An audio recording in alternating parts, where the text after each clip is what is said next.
আসসালামু আলাইকুম ভিউয়ার্স, ভিডিওটা ধাক্কা দিবেন না। গল্পটা পুরোপুরি শুনে তারপর ভিডিওটা ধাক্কা দিবেন। আজকে অনেক দিন যাবৎ আমি বেকার ছিলাম। বেকার থাকার পর আজকে ঢাকার উদ্দেশ্যে রওনা দিয়ে ঢাকায় আসছি।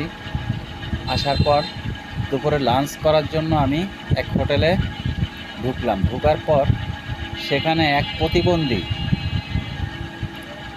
প্রতিবন্ধী লোক যে ভিক্ষা করে খায়, তার মানবতা দেখে আমার মনটা জুড়িয়ে গেছে। কিন্তু চাইছিলাম মোবাইল দিয়ে ভিডিও করব, কিন্তু করতে পারি নাই। আর এক ক্ষুধার্ত মহিলা বলছে যে হোটেলে ঢুকে বলছে যে ভাই আমাকে 10 টাকার শাক আর 10 টাকার ভাত দেন। ওই প্রতিবন্ধী যে ভিক্ষা করে সে কি করছে, তাকে হোটেলের মেসিয়ারকে বলছে যে মুরগি দেন আর ভাত দেন, বিল কে দিব?